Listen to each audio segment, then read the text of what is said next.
Welcome to the part 27 of our JavaScript tutorial series. Part number 27 में जो चीज़ हमें discuss करनी है वो है ऑब्जेक्ट्स। जावास्क्रिप्ट में हम ऑब्जेक्ट्स को डिस्कस करेंगे, दैट मीन्स हम ऑब्जेक्ट ओरिएंटेड प्रोग्रामिंग को डिस्कस करने वाले हैं।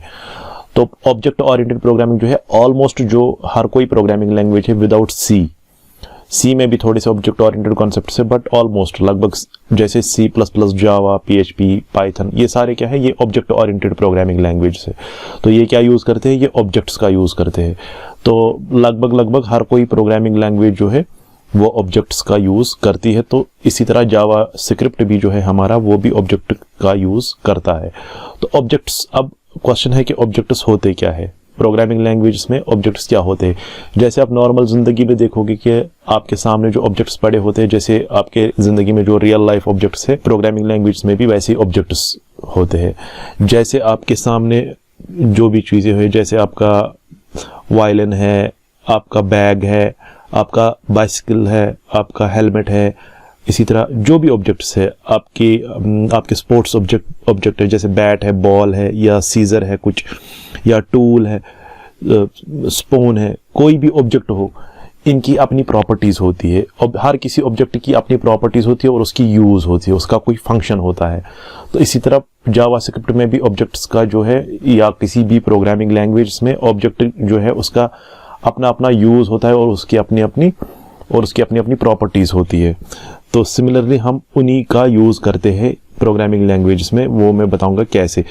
हम अगर बैंक अकाउंट्स की बात करेंगे, अगर आप रियल लाइफ में देखोगे, आपके सामने टेलीविजन होता है, टी-शर्ट होती है, घड़ी, वॉच होती है आपके पास, या गिलास होता है, ये सारे ऑब्जेक्ट्स है। लेकिन आपकी ज़िंदगी में तो बैंक अकाउंट भी होता है। बैंक अकाउंट भी आपकी ज़िंदगी में जो है वो होता है, वो आपका बैंक अकाउंट भी एक टाइप का ऑब्जेक्ट है, वो भी एक ऑब्जेक्ट है। क्यों? क्योंकि मैंने पहले ही बोला कि ऑब्जेक्ट्स में प्रॉपर्टीज होती है और फंक्शंस होती है। आपका जो बैंक अकाउंट है उसमें भी प्रॉपर्टीज और फंक्शंस है। अब मैं बताता हूँ क्या प्रॉपर्टीज है। आप बैंक अकाउंट में जो है, बैंक अकाउंट में आपका प्रॉपर्टीज जो है वो बैलेंस है, अकाउंट ओपनिंग डेट है, या किस टाइप का अकाउंट है, वो सेविंग अकाउंट है, करंट अकाउंट है, ये इसकी प्रॉपर्टीज है। फंक्शंस क्या है? बैंक अकाउंट की मदद से आप जो है फंड ट्रांसफर करते हैं, मतलब आप किसी को पैसे भेजते हैं, डिपॉजिट करते हैं, विदड्रॉ करते हैं। मैंने जो पहले ही बोला, मैंने बोला कि ऑब्जेक्ट्स जो है उसमें प्रॉपर्टीज होती है और उसमें फंक्शंस होते हैं। प्रॉपर्टीज और फंक्शंस, जैसे आपका बैंक अकाउंट है उसमें भी प्रॉपर्टीज और फंक्शंस है। बैंक अकाउंट में क्या प्रॉपर्टीज है? बैलेंस जो होती है अकाउंट में, ओपनिंग डेट होता है, सेविंग है या करंट अकाउंट है, अकाउंट टाइप जो होता है वो भी प्रॉपर्टी है, वो भी इसकी बैंक अकाउंट की प्रॉपर्टी है। और फंक्शंस क्या है बैंक अकाउंट की, जो हम बैंक अकाउंट की मदद से क्या क्या हम कर पाते हैं, या तो हम फंड्स ट्रांसफर करते हैं, डिपॉजिट करते हैं पैसे, या विड्रॉ करते हैं। तो ये उसकी फंक्शंस है। इसी तरह अगर हम ह्यूमन बीइंग की बात करेंगे तो ह्यूमन बीइंग भी एक ऑब्जेक्ट है। क्यों? क्योंकि उसमें प्रॉपर्टीज है और उसकी फंक्शंस है। ह्यूमन बीइंग में जो प्रॉपर्टीज है वो उसका नाम है। ह्यूमन बीइंग का नाम क्या है, उसका एज क्या है, उसका जेंडर क्या है, उसकी हाइट क्या है, वेट क्या है, ये सारा इसके प्रॉपर्टीज है।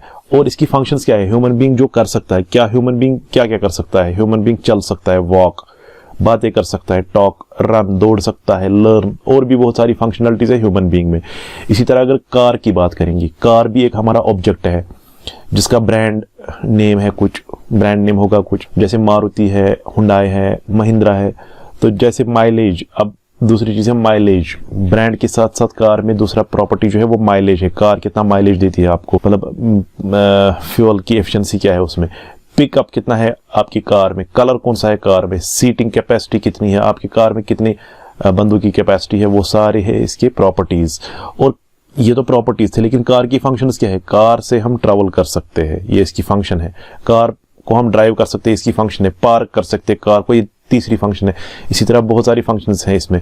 इसी तरह मैंने बैंक अकाउंट के बारे में भी डिस्कस किया है। तो हर कोई जो ऑब्जेक्ट है, चाहे ह्यूमन हो, कार हो, बैंक अकाउंट हो, और भी बहुत सारे ऑब्जेक्ट्स हैं हमारी जिंदगी में, उनकी प्रॉपर्टीज होती है और उनकी फंक्शंस होती है। प्रॉपर्टीज जैसे नाम, brand name, mileage, pickup, gender, height, balance, type, ये सारा क्या है, ये प्रॉपर्टीज है। और फंक्शंस क्या क्या करते हैं? Walk, travel, drive, funds transfer, deposit, withdraw, ये उनकी फंक्शनलिटीज है। तो ये समझ में आया हमें कि ऑब्जेक्ट्स की फंक्शंस होती है और ऑब्जेक्ट्स की प्रॉपर्टीज होती है। ऑब्जेक्ट की जो फंक्शन होती है, मतलब जो वो काम करता है, उसका हम दूसरा नाम बोलते हैं प्रोग्रामिंग में मेथड्स।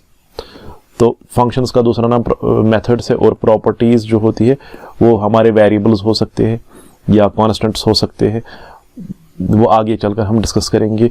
अब यूज़ कहाँ है ऑब्जेक्ट, जो ऑब्जेक्ट्स है प्रोग्रामिंग लैंग्वेज में ऑब्जेक्ट्स का यूज़ कैसे होता है। तो हम अगर बात करेंगे प्रोग्रामिंग लैंग्वेज में हम कोई प्रोजेक्ट बनाएंगे, सपोज एग्जाम्पल के तौर पर हॉस्पिटल मैनेजमेंट सिस्टम बनाएंगे या कॉलेज मैनेजमेंट सिस्टम बनाएंगे। हॉस्पिटल मैनेजमेंट सिस्टम में हमें किन किन ऑब्जेक्ट्स का यूज़ होगा। डॉक्टर एक ऑब्जेक्ट है, पेशेंट एक ऑब्जेक्ट है, डिपार्टमेंट एक ऑब्जेक्ट है, फार्मेसी ऑब्जेक्ट है, लैब ऑब्जेक्ट है। बिकॉज जो यहाँ पे ऑब्जेक्ट्स बोल रहा हूँ मैं, ये ऑब्जेक्ट्स है, इनकी ये क्यों ऑब्जेक्ट है, क्योंकि डॉक्टर की कुछ प्रॉपर्टीज है और इसके कुछ फंक्शंस है। अब पेशेंट का भी ऐसी प्रॉपर्टीज होंगी और फंक्शंस होंगी, ऐसी फंक्शंस हो सकती है इसमें। डिपार्टमेंट के भी कुछ प्रॉपर्टीज है, इसी तरह फार्मेसी और लैब, ठीक है। तो ये हम इन चीज़ों को हम ऑब्जेक्ट्स मान के चलते हैं अपने प्रोजेक्ट्स में। इसी तरह कॉलेज मैनेजमेंट सिस्टम की बात अगर करेंगे तो स्टूडेंट एक ऑब्जेक्ट है, टीचर, कोर्स, ये सारे ऑब्जेक्ट्स हैं जिनकी अपनी अपनी कुछ प्रॉपर्टीज है और इनकी अपनी अपनी फंक्शंस है, फंक्शनलिटीज है। तो इनका यूज करके हम क्या कर सकते हैं। अब इसका यूज क्यों करते हैं हम ऑब्जेक्ट्स क्यों बनाते हैं, मतलब इससे क्या फायदा आएगा। सपोज मैं स्टूडेंट ऑब्जेक्ट की बात करता हूं, जैसे हम कॉलेज मैनेजमेंट में देख रहे हैं, यहाँ पे स्टूडेंट ऑब्जेक्ट की बात करेंगे। तो हम चाहते हैं कि हमारी क्लास में, सपोज हमारे स्कूल में, सपोज या कॉलेज में हमारे पास 1000 स्टूडेंट्स है। 1000 स्टूडेंट्स के लिए हमारे पास नेम चाहिए, DOB चाहिए, डेट ऑफ बर्थ चाहिए, एड्रेस चाहिए।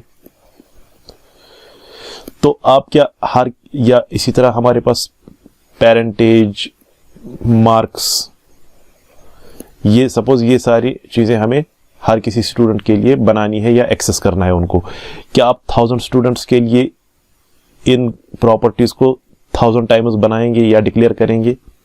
नहीं, हम क्या करेंगे, एक ही बार इनको बनाएंगे और इनके साथ साथ जो फंक्शनलिटीज है, जैसे मार्क्स को कैसे कैलकुलेट करना है, किन किन सब्जेक्ट्स के मार्क्स को ऐड करना है, तो हम इसको एक बार ही बना के रखते हैं। वो मेथड है, मार्क्स को यहाँ पे कैलकुलेट करना एक फंक्शन है, मेथड है। उस फंक्शन को भी एक ही बार लिख के रखते हैं और इन वेरिएबल्स को एक ही बार डिक्लेयर करके रखते हैं। तो फिर क्या करते हैं, 1000 स्टूडेंट्स के लिए एक एक स्टूडेंट जो है वो एक एक ऑब्जेक्ट बन जाएगा, जिसके लिए ये नेम, ये DOB, ये एड्रेस, ये सारे वेरिएबल्स या प्रॉपर्टीज जो है जिसके लिए वो उसी स्टूडेंट के लिए काम करेंगी उस टाइम। यही प्रॉपर्टीज जो है और यही फंक्शंस जो है ये दूसरे स्टूडेंट के लिए भी काम करेंगे, लेकिन दूसरे स्टूडेंट्स के डिटेल्स को लेकर। इसी तरह तीसरे स्टूडेंट के डिटेल्स को लेके यही एक्सेस हो जाएंगी, यही प्रॉपर्टीज एक्सेस हो जाएंगी। तो सेम प्रॉपर्टीज हमेशा एक्सेस हो जाएंगी 1000 नंबर ऑफ स्टूडेंट्स के लिए। तो इससे क्या होगा, रीयूजेबिलिटी ऑफ कोड हो जाएगा। मतलब आप इन्हीं वेरिएबल्स को आपको डिक्लेयर नहीं करना है बार बार, इन्हीं फंक्शंस को आपको बार बार नहीं लिखना है, आप इनको रीयूज कर सकते हैं। आपको क्या करना है, सिर्फ ऑब्जेक्ट्स क्रिएट करने हैं। एक एक ऑब्जेक्ट के लिए आप सेम कोड को रिपीट कर सकते हैं। तो ये है कॉन्सेप्ट ऑब्जेक्ट ओरिएंटेड प्रोग्रामिंग का। और हम आगे इसमें सिंटैक्स देखते हैं, कैसे लिखते हैं। तो उम्मीद है कि आप लोगों को ये वीडियो अच्छे से समझ में आई होगी। Thanks for watching and don't forget to subscribe our channel Indus technologies.